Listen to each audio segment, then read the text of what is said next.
Hey everybody, welcome. My name is Rebecca. So tonight we're going to do the other 5 of the Back to Basics class that we were teaching on part 1. So tonight we're going to go through Warrior 1, Warrior 2 are 2 poses that we all need to know. We're going to do Child's Pose. Shoot, I can't.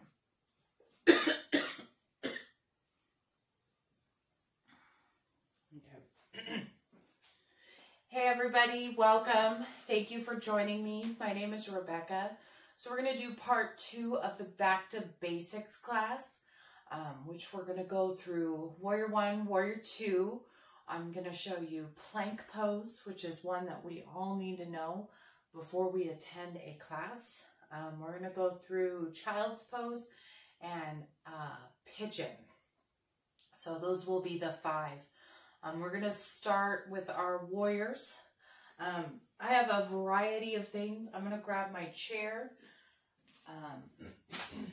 So if you want to grab a chair, or if you have a couple of blocks will work.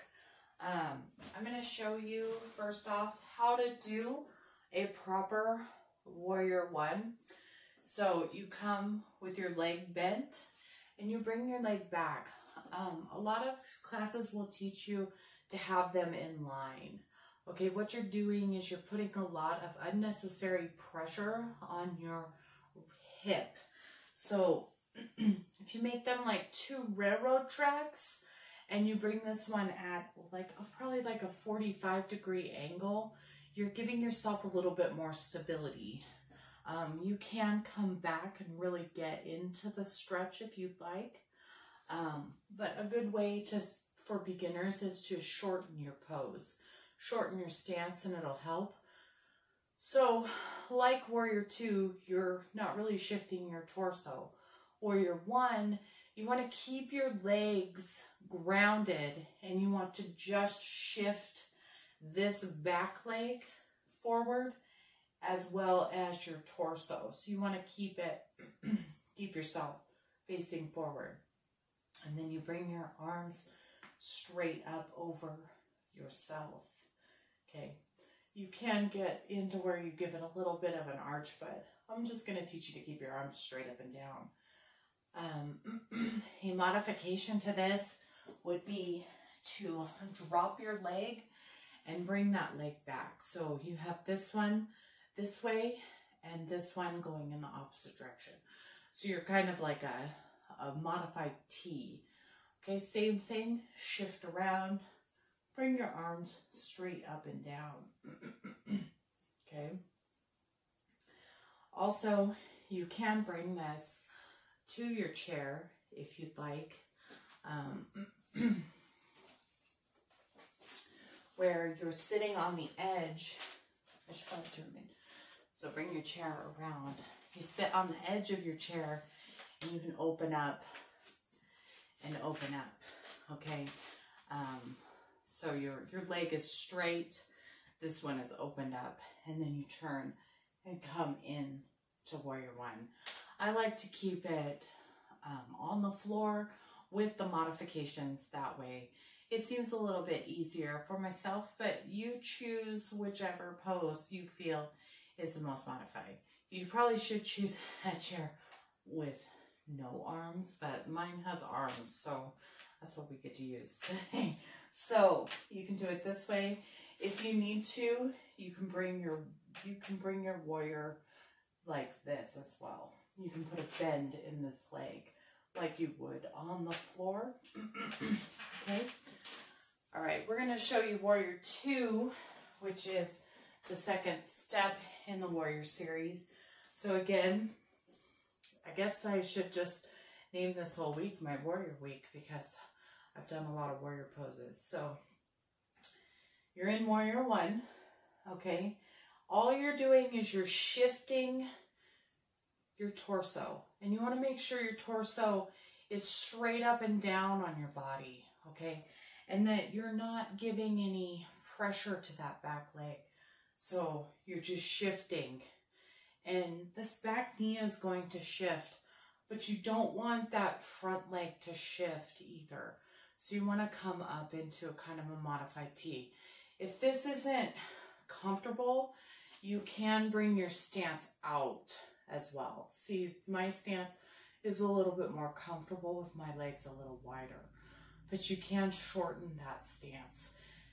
So your torso is straight up and down, and you want to feel like somebody's trying to pull your arms, like you have two people stretching you, and then you just want to look out over that hand.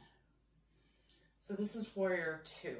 Modified Warrior 2, just like with Warrior 1, bring that leg down. Again, it's like a modified T. So you're going in sort of opposite directions. You're more doing like a 3-way stop than you are a 4-way. So again, torso straight up and down, looking out over your hand. Okay. And again, we can do it on the chair. It can be any chair that you guys have. Like I said, this is my trusty chair. Okay, so come on out. Again, bring that leg wide and bring it into this pose. Okay, you could almost do it like goddess if you're more comfortable. Okay, and then look out over your hand. We can do a modified goddess on this, looking out over your hand, or you can bring that leg straight and look out. All you're doing is you're just using the chair for some support, so you can almost come out over the edge, and you're just using it for a little bit of support is all. You're not relying on the chair to do all the work for you. Okay, so we've done Warrior 1, Warrior 2. I'm going to show you guys plank. Okay, most of the time plank is brought from downward facing dog, but we'll just come up into plank.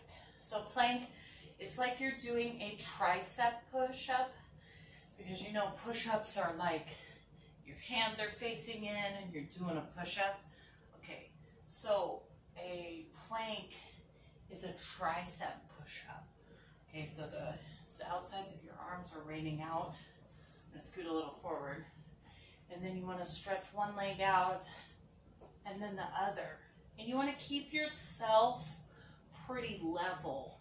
You don't want to find yourself doing this.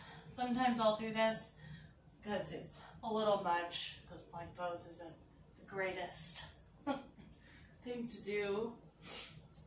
You can also do plank like a girl push-up, like a girly push-up. This would be half plank. Okay, you can either put your feet together or bring it to here. Also from plank, they're going to have you do what's called chaturanga. And what it is it's basically moving from plank to the ground.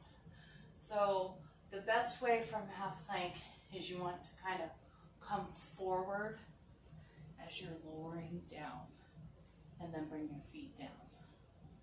Okay? And most of the time they'll have you come up into baby cobra.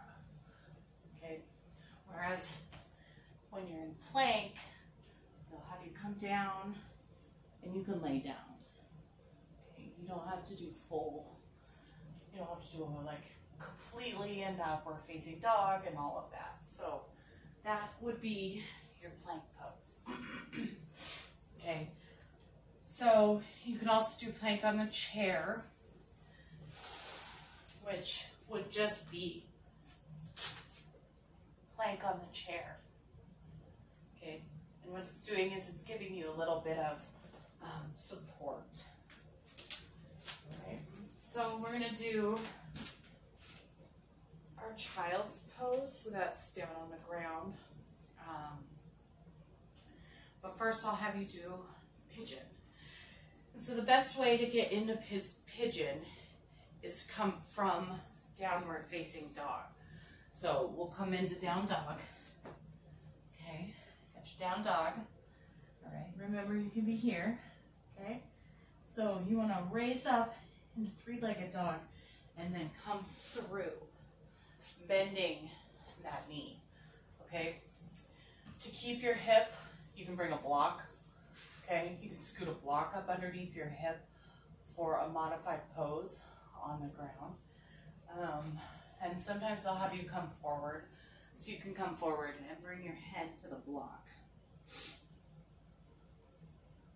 And then just breathe in and breathe out.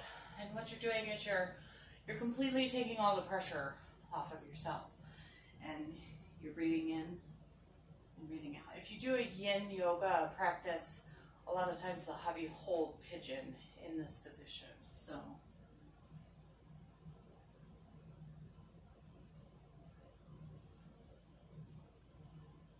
pigeon is great for a hip opener or even just a lower back opener. It's great.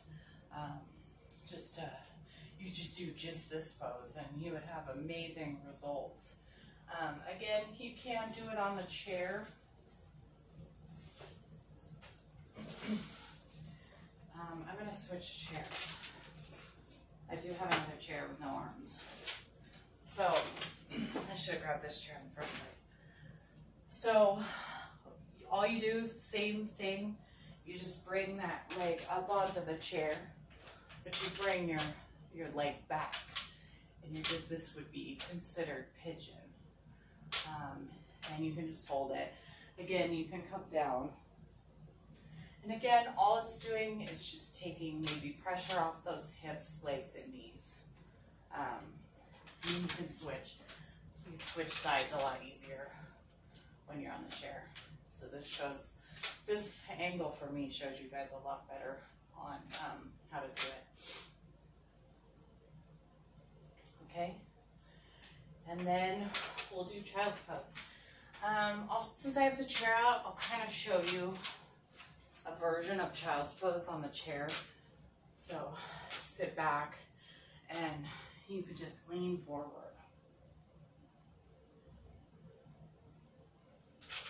And that would be considered a child's pose in the chair, just having your hands on your knees and just leaning forward. Okay, let me move this out of the way. Okay, so child's pose, we can do a lot of block work. So in a regular child's pose, you bring your toes to touching, your big toes touching, kind of as wide as your mat, and then you come down, your head on the mat. So there's several different versions of this child's pose that you can do.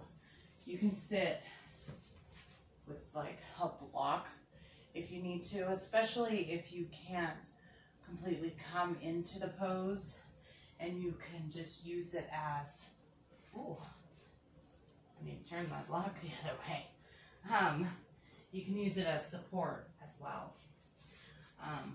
You can use your blanket to bring your knees together and use your blanket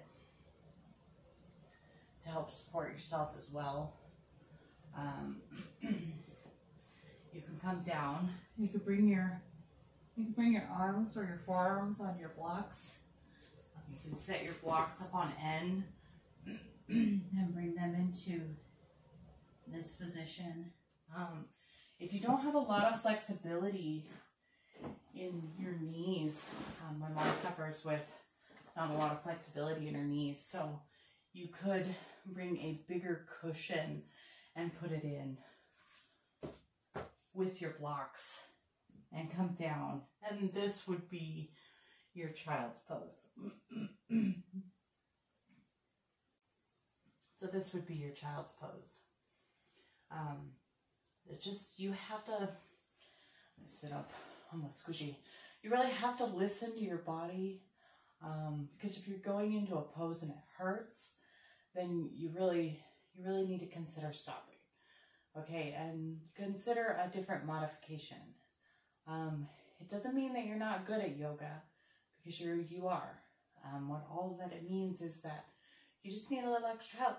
I still need a little extra help. I've been practicing yoga off and on for the last 10 years, and I'm still not as flexible as a lot of the people that you may see. So just remember that yoga isn't about how far you can go. Yoga is how it makes you feel at the end of the day. So if this is where you're at, for child's pose, you know, you can't even get your head down, then this is as far as you go. But I am big on working with inflexible people. So we're going to work through this, and we'll go slowly through a lot of the poses. Once a week I will do more of an adaptive yoga class for the inflexible people, and just train you guys how to work into a deeper pose. So I want to work in from here to getting to where you don't have any props and you can come down and be in a regular child's pose. Because child's pose is amazing. And this one with your arms back is great too. But I just want to help you guys. I just want to see you guys get a little bit more flexible and work through some of these harder poses. I really appreciate you guys joining me. If you have any poses that you would like to see that maybe you're having a hard time being flexible into, and it's what you think is supposed to be a basic pose, go ahead and leave a comment in the chat, and I will center a yoga class around it. So again, thank you. You guys are amazing. You are great. Jesus does love you, and I hope that you all have a blessed and wonderful day.